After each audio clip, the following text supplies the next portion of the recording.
जय हिंद प्यारे दोस्तों, अप्लाइड स्टडी में आपका स्वागत है।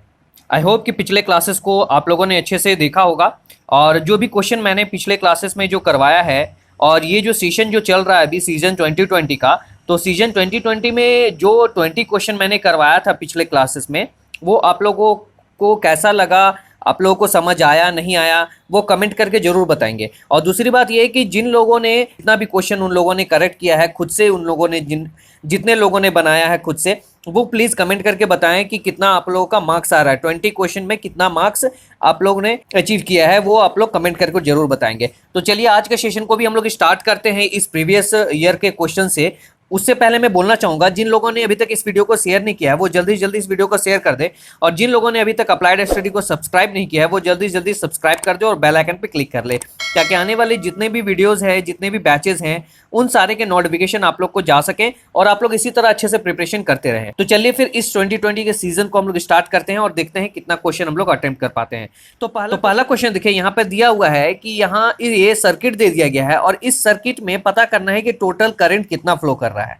ठीक है, तो यहां पर देखिए 12 ओम दिया हुआ है यहाँ पे, और यहां दिया हुआ है, यहां भी आपका 12 ओम दिया हुआ है, 8 और 4 12 हो गया। ठीक है, तो यहाँ पे जो सर्किट बन के आएगा, ये प्लस हो गया, ये माइनस हो गया, कुछ इस तरह। ठीक है, यहाँ आपका 6 ओम दिया हुआ है और यहाँ पर आपका 12 ओम आएगा, क्योंकि यहाँ पर 4 ओम और 8 ओम 12 ओम हो गया। ठीक है, और इसके पैरेलल में भी एक 12 ओम का रजिस्टर दिया हुआ है, तो 12 12 यहाँ पे कितना हो गया, यहाँ पे 12 12 6 ओम हो गया। ठीक है, तो यहाँ पे आएगा आपका 6 ओम और यहाँ पर भी आपका आएगा 6 ओम। तो ये दोनों देखिए सीरीज में है, तो 6 और 6 कितना हो गया, 12 हो गया। यहाँ पे 12 ओम निकल के आया, दोनों को जोड़ दिए तो, और वोल्टेज कितना दिया हुआ है 12 वोल्ट, तो करंट निकल जाएगा I is equal to V कितना दिया हुआ है 12 वोल्ट और R कितना दिया हुआ है 12 ओम, कटेगा तो 1 एम्पियर निकल के आएगा। ठीक है, तो क्वेश्चन नंबर 1 का आंसर कितना आ गया, 1 एम्पियर, ऑप्शन नंबर ए। तो चलिए नेक्स्ट देखते हैं क्वेश्चन नंबर 2। देखिए दोस्तों, यहाँ पे क्वेश्चन नंबर 2 में बोल रहा है कि SI यूनिट बताना है कंडक्टेंस का। ठीक है, रेजिस्टेंस का SI यूनिट क्या होता है, रेजिस्टेंस का SI यूनिट होता है आपका ओम। ठीक है, तो उसी तरह कंडक्टेंस का SI यूनिट क्या होगा, कंडक्टेंस का इसका उल्टा हो जाएगा, आपका क्या होगा, सीमेन। ठीक है, तो इसका ऑप्शन हो जाएगा सी। चलिए नेक्स्ट क्वेश्चन देखते हैं। यहाँ देखिए क्वेश्चन नंबर 3। क्वेश्चन नंबर 3 में यहाँ पे कुछ आपका मटेरियल दे दिया गया है और इसमें पूछ रहा है इनमें से कौन सा ऑड है, और इसमें से जो आप लोग को सेलेक्ट करना है वो आपका ये कंडक्टिविटी का प्रॉपर्टी को ध्यान में रखते हुए इसको सॉल्व करना है। यहाँ पे लिखा हुआ है based on the property of conductivity. ठीक है, तो उसी हिसाब से निकालेंगे। तो यहाँ पे देखिए ये जो दिया हुआ है आपका एल्युमिनियम दिया हुआ है, सिल्वर दिया है, कॉपर दिया है और प्लास्टिक दिया है।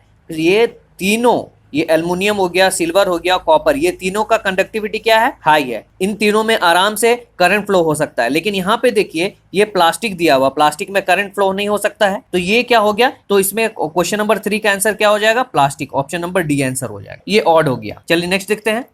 यहाँ देखिए क्वेश्चन नंबर 4। क्वेश्चन नंबर 4 में बोल रहा है कि सेमीकंडक्टर है हम लोग के पास, और सेमीकंडक्टर में हम लोग को बताना है कि अगर सेमीकंडक्टर का टेम्परेचर अगर लो रखे हुए हैं तो उसका रेजिस्टेंस क्या होगा। तो मैंने बताया था सेमीकंडक्टर का रेजिस्टेंस जो होता है वो इनवर्सली प्रोपोर्शनल होता है टेम्परेचर के। यहाँ पे टेम्परेचर क्या है, लो है, तो रेजिस्टेंस क्या होगा, वेरी हाई। ठीक है, तो यहाँ पे आंसर जो होगा क्वेश्चन नंबर 4 का वो होगा सी। ये तो बताया था आपका सेमीकंडक्टर के लिए और इंसुलेटर के लिए दोनों सेम है। अगर कंडक्टर का अगर बात करें तो कंडक्टर जितना भी मटेरियल है आपका मेटेलिक मटेरियल, उसमें क्या होता है, आर जो है वो डायरेक्टली प्रोपोर्शनल टू टेम्परेचर होता है।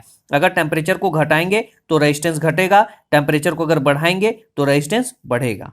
ठीक है, चलिए नेक्स्ट क्वेश्चन देखते हैं। यहाँ देखिए दोस्तों क्वेश्चन नंबर 5। क्वेश्चन नंबर 5 जो है बड़ा इंटरेस्टिंग क्वेश्चन ये दिया हुआ है। ये जो है यहाँ पे दिया हुआ है कुछ मटेरियल, मैंगनीन दिया हुआ है, कंथान दिया हुआ है और यहाँ टेंटेलम दिया हुआ है, टेफ्लन दिया हुआ है। इनमें से बोल रहा है कि कौन सा ऑड है वो निकालना है, और प्रॉपर्टी आपको ध्यान में रखना है वो आपका कंडक्टिविटी बेस्ड होना चाहिए। ठीक है, इसका जो आंसर होगा वो आपका होगा टेफ्लन। ठीक है, क्यों, क्योंकि कंथाल जो है, कंथाल एक हाई रेजिस्टेंस है और ये जो है हीटिंग एलिमेंट के तौर पे हम लोग यूज करते हैं, यानी इसके जो है रेजिस्टेंस का बात किया गया है, हाई रेजिस्टेंस है। उसी तरह आपका जो है यहाँ पे टेंटेलम, टेंटेलम जो है एक हाई रेजिस्टेंस के तौर पे हम लोग यूज करते हैं। किसी भी बॉडी के ऊपर एक इंसुलेशन लगा देते हैं। टेंटेलम का अगर इंसुलेशन लगा देंगे तो वहां पे कोरोजन नहीं लगेगा, जंग नहीं लगेगा। जैसे आपका टरबाइन होता है, तो टरबाइन के ब्लेड के ऊपर टेंटेलम एक लेयर लगा देते हैं टेंटेलम का, जिसके वजह से वो उसमें कोरोजन नहीं लगता है। ठीक है, तो वो एक रेजिस्टेंस की तरह काम कर रहा है। दूसरा देखिए मैग्नीन, मैग्नीन का भी यूज किया जाता है रेजिस्टेंस बनाने में। तो इसका यूज जो है रेजिस्टेंस बनाने में इसलिए करते हैं कि इसमें जो आपका टेम्परेचर कोफिशिएंट होता है वो जीरो टेम्परेचर कोफिशिएंट होता है। जैसे मैंने अगर बताया कंडक्टर में क्या होता है, तो यहां पर अगर टेम्परेचर बढ़ा रहे हैं तो रेजिस्टेंस यहां पर बढ़ रहा है, ये पॉजिटिव टेम्परेचर कोफिशिएंट हुआ। दूसरी बात, अगर सेमीकंडक्टर की बात करें तो सेमीकंडक्टर में क्या होता है कि अगर टेम्परेचर को अगर हम लोग बढ़ा रहे हैं तो यहां पर रेजिस्टेंस घट रहा है, ये आपका नेगेटिव टेम्परेचर कोफिशिएंट हो गया। लेकिन अगर कोई भी रेजिस्टेंस अगर मैंगनीज से बनाया जाए तो उसमें जीरो टेम्परेचर कोफिशिएंट होता है, यानी उसमें अगर टेम्परेचर को घटा रहे हैं या फिर आपका बढ़ा रहे हैं तो उसमें जो है इस मैंगनीन के बने जो रेजिस्टेंस है उसमें कोई भी आपको चेंजेस नहीं देखने को मिलेगा। यानी अगर टेम्परेचर बढ़ रहा है घट रहा है तो रेजिस्टेंस में ना बढ़ने से आपका कोई चेंजेस होगा रेजिस्टेंस में, और ना ही घटने से कोई भी रेजिस्टेंस में चेंजेस देखने को मिलेगा। तो ये जो हो गया मैग्नीन जो है आपका यूज करते हैं रेजिस्टेंस में। तो ये देखिए तीनों में रेजिस्टेंस का बात कर रहा है। और ये जो टेफ्लन है, टेफ्लन का यूज किया जाता है कोई भी बर्तन को बनाने में। जैसे आजकल के टाइम पे जो आपका इंडक्शन के ऊपर जो आपका जो बर्तन आता है बना हुआ, वो टेफ्लन का बना हुआ रहता है। ठीक है, यहां पर जो आंसर होगा वो ऑप्शन सी होगा। तो क्वेश्चन नंबर 5 का आंसर हो गया सी। ठीक है, चलिए नेक्स्ट चलते हैं।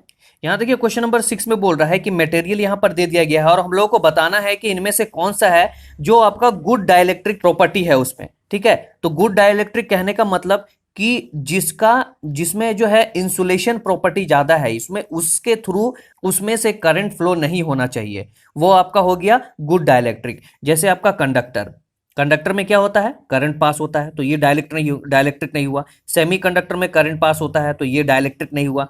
सॉलिड कोई भी अगर ले तो यहां पर सॉलिड अगर बात कर रहा है तो सॉलिड आपका आयरन भी होता है, सॉलिड लकड़ी भी होता है, तो हम लोग इसको जो है नेग्लेक्ट करेंगे। लेकिन यहाँ पे अगर हम लोग देखेंगे तो इसमें हम लोग मान लेते हैं एक आयरन का टुकड़ा मान लेते हैं या कॉपर का टुकड़ा मान लेते हैं, तो ये भी जो है इसमें भी करंट फ्लो कर सकता है। ठीक है, लेकिन बात अगर करें यहाँ इंसुलेटर का, तो इस इंसुलेटर में कोई भी करंट फ्लो नहीं करेगा, इसका जो रेजिस्टेंस होता है वो काफी हाई होता है। ठीक है, तो ये इसको हम लोग यूज करते हैं क्या, एक डाइलेक्ट्रिक के तौर पे यूज करते हैं। मान लीजिए कोई कैपेसिटर बना रहे हैं, ठीक है, तो कैपेसिटर के बीच में जो एक मटेरियल जो लगाते हैं वो इंसुलेटर मटेरियल रहता है, जिसका डाइलेक्ट्रिक जो है वो काफी हाई रहता है। ठीक है, तो इसी का यूज करते हैं, इंसुलेटर का यूज करते हैं। तो क्वेश्चन नंबर 6 का आंसर क्या हो गया, ऑप्शन डी। चलिए नेक्स्ट चलते हैं।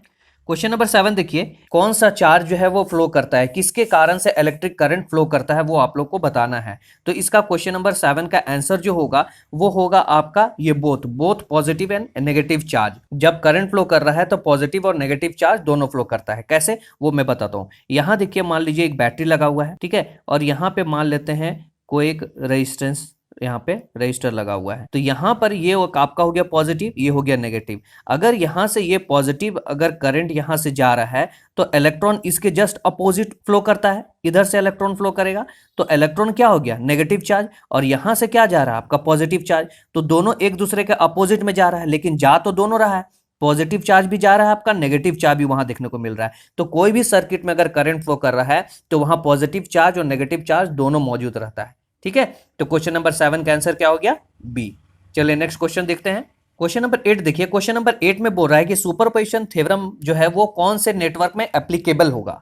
तो यहाँ पे देखिए, यहाँ पर ऑप्शन दिया है नॉन लीनियर में, नॉन लीनियर बायलेटरल नेटवर्क में, यूनिलेटरल नेटवर्क में, एनी टाइप ऑफ नेटवर्क में, या लीनियर बायलेटरल नेटवर्क में। तो मैंने बताया था कि सुपरपोजिशन थ्योरम जो है वो लीनियर बायलेटरल नेटवर्क होता है। ठीक है, ये आपको याद रखना होगा। तो क्वेश्चन नंबर 8 का आंसर हो गया आपका डी।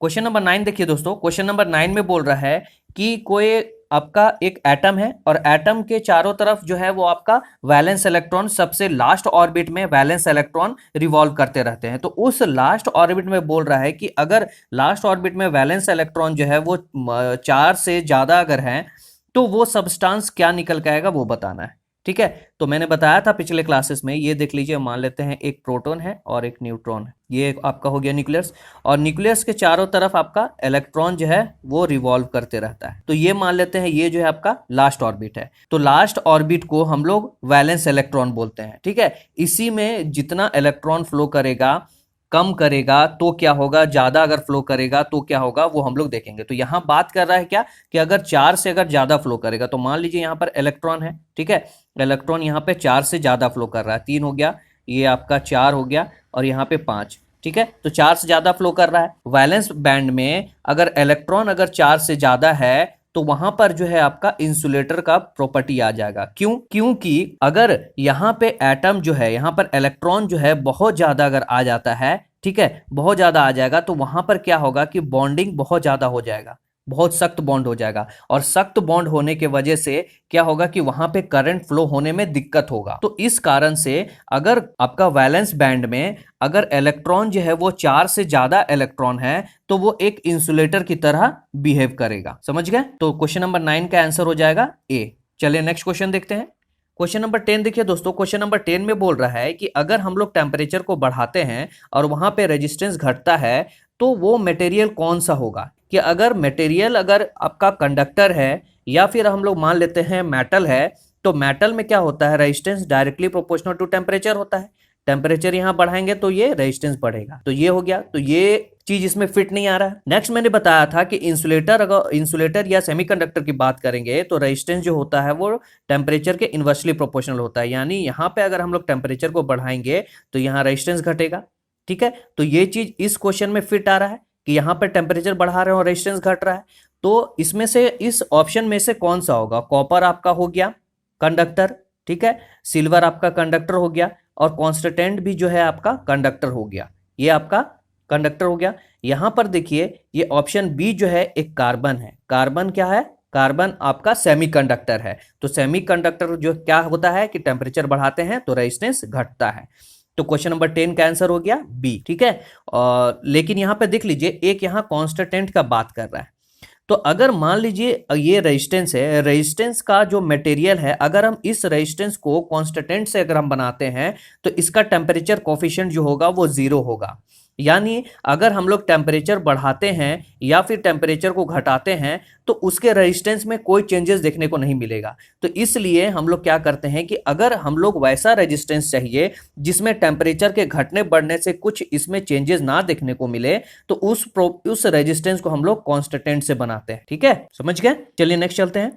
यहाँ देखिए पिछले क्वेश्चन को मैंने जो बताया था उसी तरह का क्वेश्चन यहाँ पे है। ठीक है, यहाँ पे दिया हुआ है कि एक एटम है और एटम के चारों तरफ आपका इलेक्ट्रॉन रिवॉल्व कर रहा है, लेकिन यहाँ पे बोल रहा है कि जो इलेक्ट्रॉन है वो 4 से कम है। अगर इलेक्ट्रॉन वैलेंस बैंड में 4 से कम है तो वो कौन सा सब्सटेंस निकल के आएगा वो बताना है। तो मैंने बताया था यहाँ प्रोटॉन और न्यूट्रॉन है, न्यूक्लियर है, और न्यूक्लियर के चारों तरफ यहाँ पे रिवॉल्व कर रहा है इलेक्ट्रॉन। ठीक है, और मान लेते हैं इसको है, ये जो है आपका वैलेंस बैंड है। तो लास्ट ऑर्बिट में क्या बोल रहा है? 4 से कम है। तो यहाँ इलेक्ट्रॉन जो है वो 4 से कम है। मान लेते हैं यहाँ पर 3 इलेक्ट्रॉन है। तो यहाँ देखिए जितना कम इलेक्ट्रॉन्स रहेगा, 4 से अगर कम इलेक्ट्रॉन है तो यहाँ पे इजीली आपका मूव कर पाएगा इलेक्ट्रॉन। तो यहाँ पर एक एग्जांपल ले लेते हैं। मान लेते हैं एक सर्कल है, इस सर्कल में अगर 3 इलेक्ट्रॉन है तो यहाँ पर देखिए, और यहाँ पर सेम सर्कल में क्या करेंगे हम लोग? 4 से ज्यादा इलेक्ट्रॉन रख देंगे। तो यहाँ पर देखिए इस सर्कल में इस इलेक्ट्रॉन को रिवॉल्व होने में, घूमने में ज्यादा समय लगेगा और ये घूमने में इसको दिक्कत होगा। ठीक है, वही यहाँ पे देखिए कि इस सर्कल में 3 इलेक्ट्रॉन्स है तो यहाँ पे इजीली इलेक्ट्रॉन रिवॉल्व कर पाएगा। ठीक है, घूम पाएगा। क्यों? कंडक्टर ही ऐसा है जिसमें इलेक्ट्रॉन इजीली मूव करता है। ठीक है, तो समझ गए? यहां पर अगर देख लीजिए कि अगर बात कर रहा है कि वैलेंस इलेक्ट्रॉन जो है वो 4 से कम है तो वो बात कर रहा है आपका कंडक्टर का। समझ गए? तो 11 का आंसर हो जाएगा सी, कंडक्टर। चलिए नेक्स्ट चलते हैं। यहां देखिए क्वेश्चन नंबर 12। क्वेश्चन नंबर 12 में बोल रहा है कि इंटरनल रेजिस्टेंस को, इंटरनल जो रेजिस्टेंस दिया हुआ रहता है वोल्टेज सोर्स में या करंट सोर्स में, अगर उसको रिप्लेस करने के लिए क्या करना पड़ता है। ठीक है, तो यहाँ पे दिया हुआ है आइडियल वोल्टेज सोर्स। तो आइडियल वोल्टेज सोर्स को रिप्लेस करना है तो यहाँ पे देखिए नॉर्मल अगर हम लोग मान लेते हैं कि एक वोल्टेज सोर्स दिया हुआ है, वोल्टेज सोर्स में एक इंटरनल रेजिस्टेंस है। ठीक है, और ये मान लेते हैं यहाँ पर ओपन सर्किट है। ठीक है, और यहाँ पर ये इंटरनल रेजिस्टेंस हो गया और ये आपका हो गया वोल्टेज सोर्स।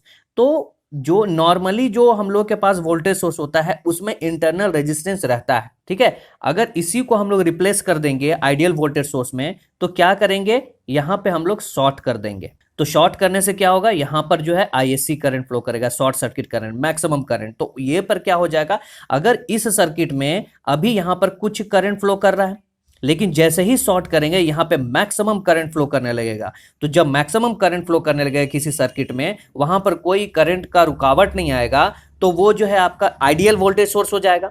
यानी यहां से जो वोल्टेज निकल रहा है बीच में कहीं ड्रॉप ही नहीं हो रहा है, ठीक है, बीच में कहीं वोल्टेज ड्रॉप नहीं होगा और करंट जो है आपको एक्चुअल करंट मिलेगा। तो ऐसे हम लोग क्या करते हैं कि इंटरनल रेजिस्टेंस जो है, इंटरनल रेजिस्टेंस को क्या करते हैं हम लोग, उसको रिप्लेस कर देते हैं वो आइडियल वोल्टेज सोर्स में, कुछ इसी तरह। तो इसको करने के लिए क्या करते हैं हम लोग, शॉर्ट सर्किट कर देते हैं। तो क्वेश्चन नंबर 12 का आंसर हो गया डी। चलिए नेक्स्ट क्वेश्चन देखते हैं।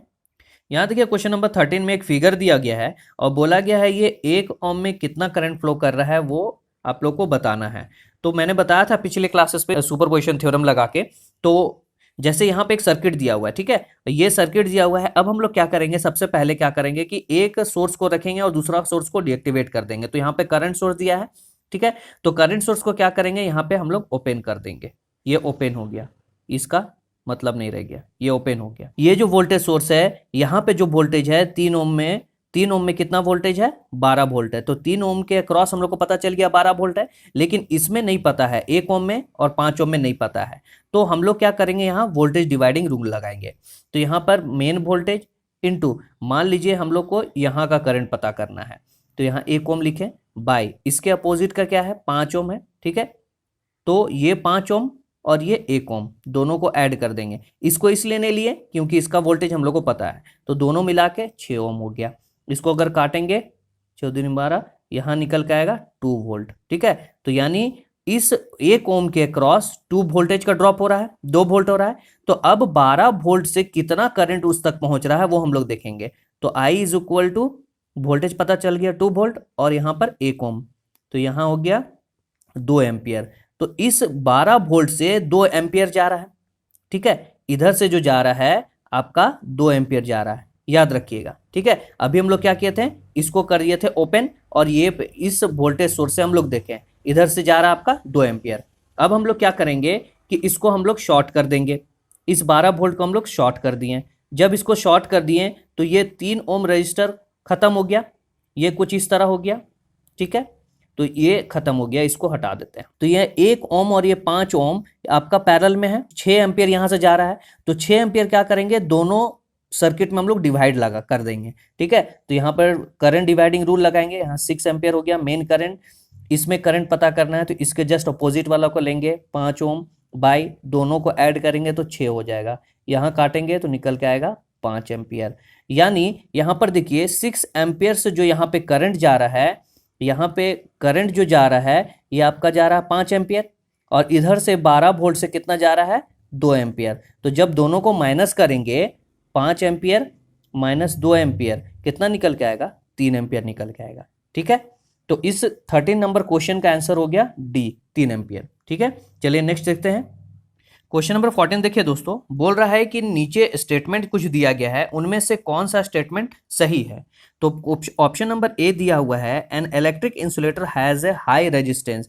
जो इलेक्ट्रिक इंसुलेटर रहता है उसका रेजिस्टेंस जो होता है वो हाई होता है।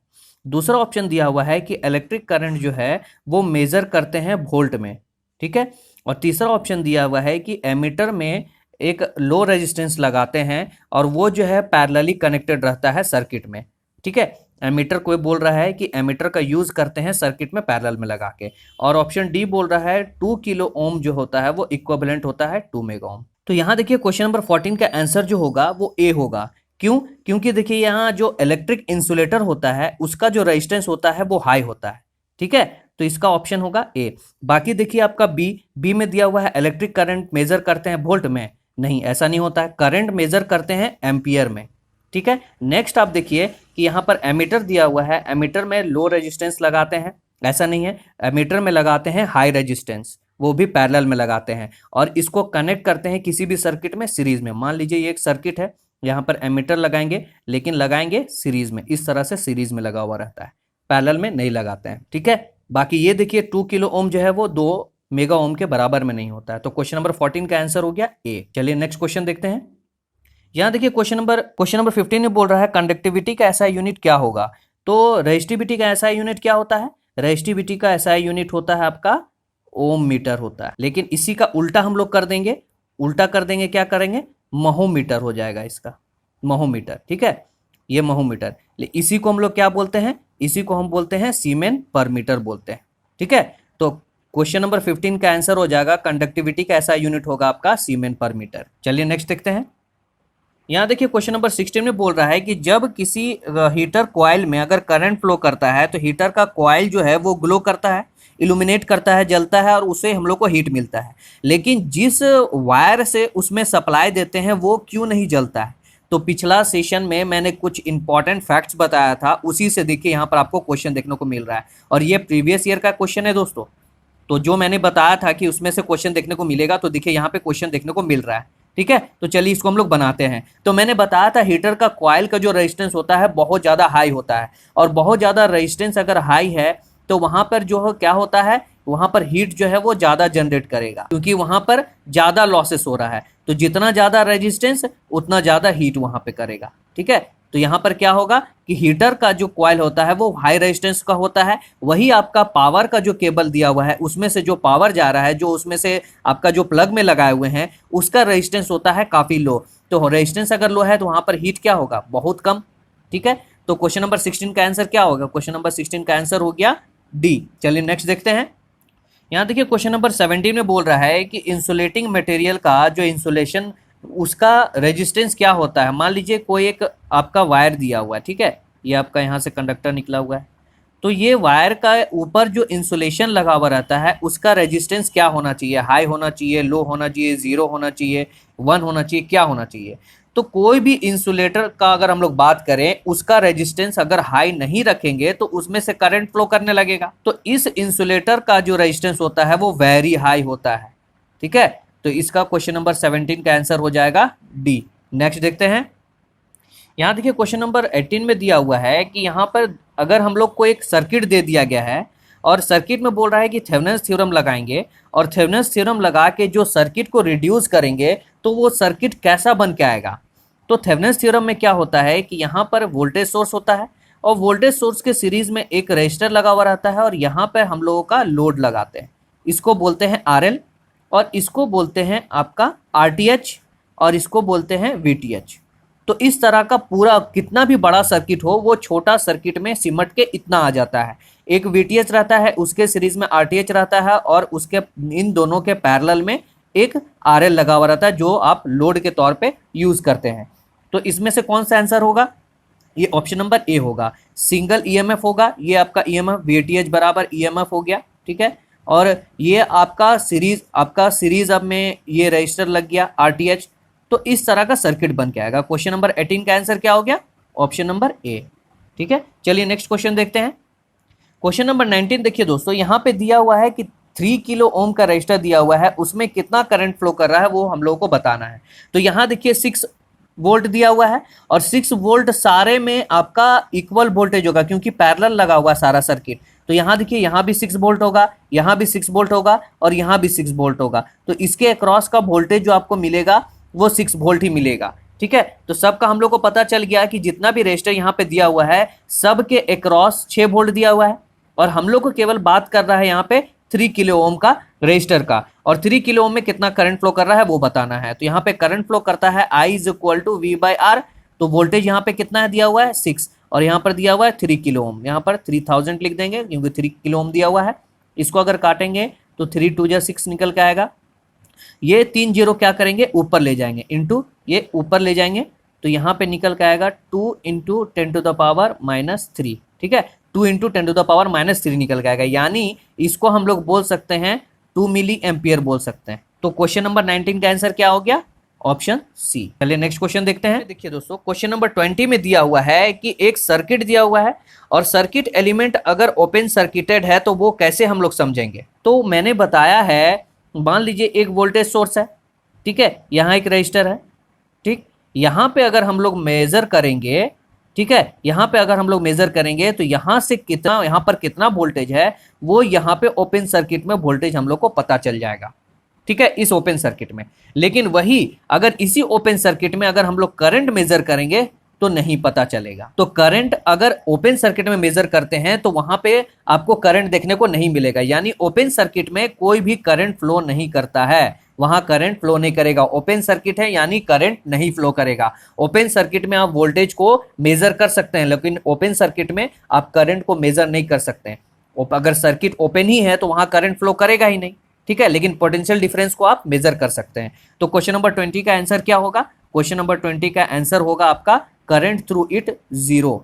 क्वेश्चन नंबर 20 का आंसर हो जाएगा बी, उसमें जो करंट फ्लो करेगा वो 0 करंट, ठीक है। तो क्वेश्चन नंबर 20 का आंसर हो गया सी। तो ये रहा इस तरह का 2020 का सीजन का क्वेश्चन दोस्तों। ये यूपीपीसीएल का सारा क्वेश्चन देखने को आपको मिला है। आई होप कि आप लोगों ने ये सारा क्वेश्चन को लगाया होगा और सब जो है आप लोगों को रिवीजन करना होगा। तो चलिए फिर हम लोग नेक्स्ट वीडियो में मिलते हैं और नेक्स्ट इसी तरह के प्रीवियस ईयर को क्वेश्चन को हम लोग सॉल्व करेंगे और अच्छे से सॉल्व करते हुए चलेंगे। एक चीज और बोलना चाहूंगा, जिन लोगों ने अभी तक इस वीडियो को शेयर नहीं किया है वो जल्दी जल्दी इस वीडियो को शेयर कर दे, और जिन लोगों ने अभी तक अप्लाइड स्टडी को सब्सक्राइब नहीं किया है वो जल्दी जल्दी सब्सक्राइब कर ले और बेल आइकन पे क्लिक कर ले, ताकि आने वाले जितने भी वीडियोस हैं, जितने भी नोटिफिकेशन है, वो सारे के नोटिफिकेशन आपको जा सके और आप इसी तरह प्रिपरेशन कर सके। तो चलिए फिर हम लोग नेक्स्ट वीडियो में मिलते हैं, तब तक के लिए आप घर पे रहें, सेफ रहें। थैंक यू, जय हिंद दोस्तों।